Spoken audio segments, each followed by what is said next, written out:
Hey guys, welcome back to BackPocketGameReviews, and today we are going to review a game. We're going to review Sea of Thieves. So Sea of Thieves is one of the games I looked forward to the most coming out this year. I was very excited about this. It's an Xbox One exclusive, and it's done by the game developers Rare. Rare is one of the biggest name game developers, or used to be, in the gaming industry. Unfortunately, they haven't really made a lot of original IPs recently, and mostly make stuff like Killer Instincts, which came out as a free game on the Xbox One, or they make a lot of the Kinect games back in the day, or the Xbox avatars, but they're also known for games like Perfect Dark, or Donkey Kong Country, Banjo-Kazooie, Battletoads. A lot of those iconic game franchises came from Rare. Now, this is one of Rare's first games, as I said, in a very long time that is a original IP. And it is an online-only game. It is a multiplayer game. There is no offline mode to this, and it is essentially a giant pirate simulator. Now, this game has had reviews that have literally been all over the board.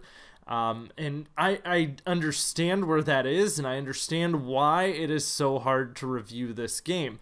The game did have a lot of issues with the network and servers on the day of release, but that's pretty normal these days for an online game. You can look at Battlefield or even some of the Call of Duties. They've had rough day of releases on the online servers. So that's not really anything that I would really fault them too much for. That's something that sadly is just kind of commonplace these days and can be kind of expected with massively online games. This game is a open world game. It is a whole bunch of sea and these little islands, and it is a very awesome world to see in front of you. The weather changes in a lot of different spots, and I mean that weather is dynamic, it is moving, it is constantly evolving. There are different environments you're going to see all throughout this game. There are hurricanes, which make it insanely hard to sail through, which would make sense because I don't think sailing through a hurricane is probably an easy task in real life. There are dark waters, which can be infested with krakens, or you can sail off the edge of the world. There are a lot of achievements as well in this game that are all done in a kind of riddle-based achievement system. So the achievements aren't like straightforward. They are all these riddles that you have to solve if you want to actually accomplish and complete that achievement. Or you can cheat and go online and look it up using a Google search, but again, that's still cheating. Now, I do like Sea of Thieves a lot. I'm going to be very upfront with you. I am in the camp of people who do like Sea of Thieves. Now, I think the part that makes this such a hard game for people to review is your experience with Sea of Thieves is very much so going to be based around the experience you have with the group of people you're playing it with. I've been playing with Saber Prime, Sarcastic Wolf, and my buddy Scott that I work with. Saber Prime and Wolf are two of my subscribers, and again, Scott's someone that I work with. They're all people that I know and I've interacted with on a regular basis. So this game has been a game where I've gotten to enjoy it with people I'm comfortable playing with.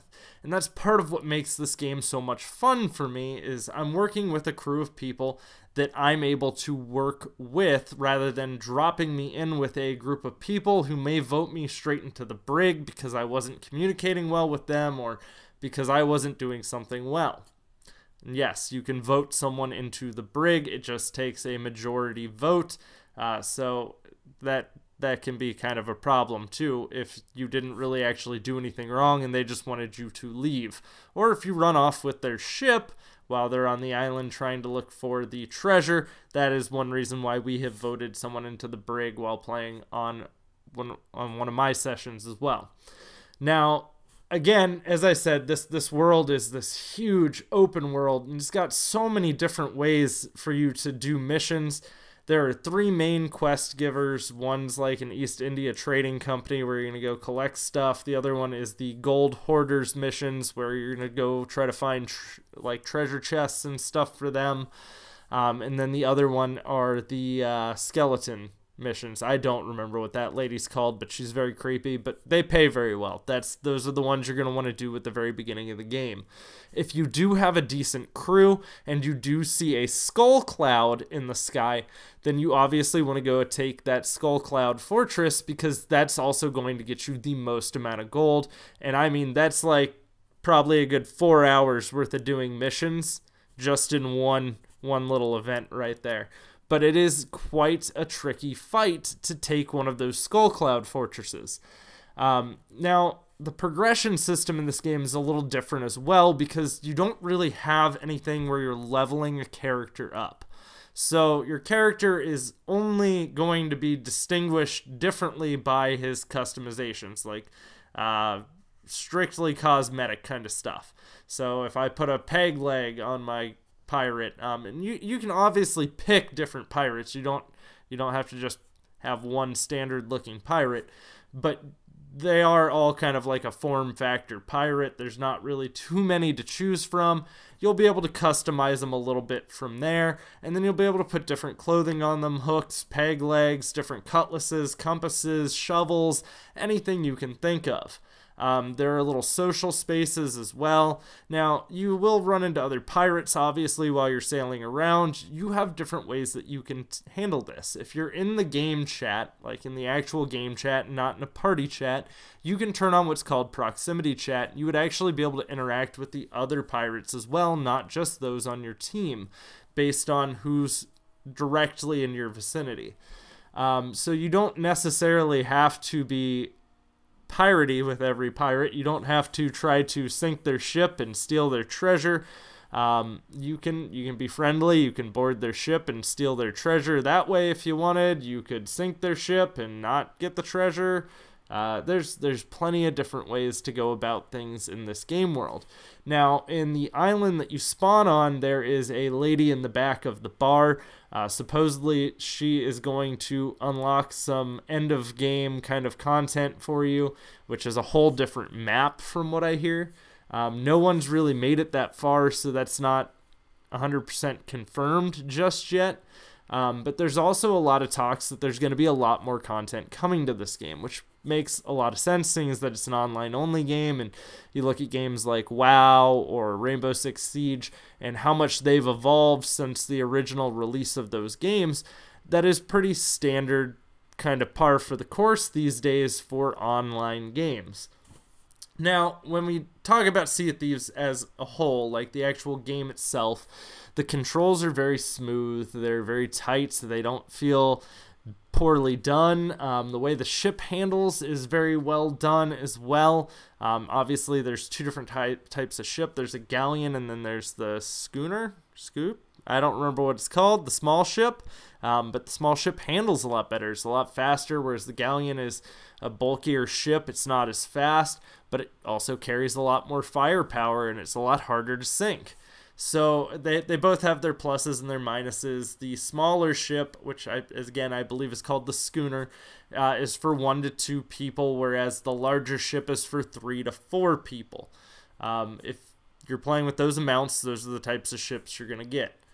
The game also is a little difficult for some because you don't really have like a mini map. There's no map really giving you directions like, oh, go here, do this. You kind of have an idea of what you're looking for, whether it be it giving you the name of the island or whether it giving you some kind of riddle to try to find that island. You're going to have some form of direction. It's just not going to necessarily be a plain as day mission marker, and you're going to have to kind of circumnavigate this map. You're going to have your compass, and you're going to need to figure out which way to go. So one person's typically going to be piloting the ship, one person's going to be popping back and forth and checking the map, and you're going to have people manning the sails. And now if you're in battle, obviously everyone's going to probably be on the cannons except for the person who is piloting the ship. So it does become a little difficult to balance. That's why I'm saying you have to have a crew of people that are going to be able to interact with you cleanly and make this an enjoyable experience. Playing with randoms is definitely not what this game shines from. I did play with a lot of randoms when I had alpha access, because there weren't a lot of people in the alpha, and I unfortunately wasn't allowed to talk much about this game during that time period because of the NDA agreement that I had when I had that alpha access. Obviously, I got to watch this game evolve over a pretty long period of time. When I first started playing this game, cutlasses weren't even a part of this yet. And a lot of the stuff that's been added does make it a lot more enjoyable of an experience. I mean, you can go check these sunken ships. If you see birds in the air and you go over to that direction, there's going to be a ship that's partially sunk that you can swim in, and there might be treasure on it, assuming someone didn't already get to it before you. And in the sky, you'll see these skulls, which will take you to these skull fortresses, and the krakens just appear out of nowhere. I've only came across one kraken. It was within my first 15 minutes of playing the game, and it was one of the hardest fights I've ever gone through. When you die, you go to the Ferry of the Dead. If your entire crew dies and your ship sinks, you wind up on this mutineer bay kind of thing, and it kind of looks like the island that Jack Sparrow woke up on with Keira Knightley, and the rum was all gone. It is a lot of fun to play this game. You can get drunk in the social space, which is the tavern. I mean, you can get drunk anywhere you want. I just don't recommend doing it on the boat unless you're below under cabin there, because if you're on the deck, there's a good chance you'll fall off. There's just so much different stuff to do, and it's a play how you want style of game. It's not a here's how you have to complete this game. It's do what you want. And I think because you're looking at a game that doesn't have the direction of a standard game, like when you play a Skyrim, I set map markers, I know where I'm going, I have a set way that I'm going to be handling this. I think that's another part of the reason why it's not necessarily getting all of these good reviews. And again, as I said, a lot of it also plays into, do you have a good crew to play it with? If you have someone who's clearly going to be fighting over, I want to be this person and wanting to be essentially a giant captain, it might not necessarily work out well unless one of you just isn't very good at the game. I don't really care what I'm doing on the boat. Sometimes I like to do the navigation, sometimes I like to drive the boat. It really doesn't matter to me. I enjoy being in this game universe. Pirates are awesome. Obviously, everyone has liked pirates since they were a kid for the most part. I think this game deserves so much praise for being so unique and so original and taking a lot of the risks that it did take. And I understand where that's also part of its biggest criticism as well, is that it's so different from what you traditionally think of when playing an online game. But guys, I would really like to hear what you guys think of Sea of Thieves so far. What's your opinion on it? Obviously, graphically, we all know it's a very visually appealing game, especially if you have an Xbox One S or an Xbox One X. It looks very nice with HDR turned on.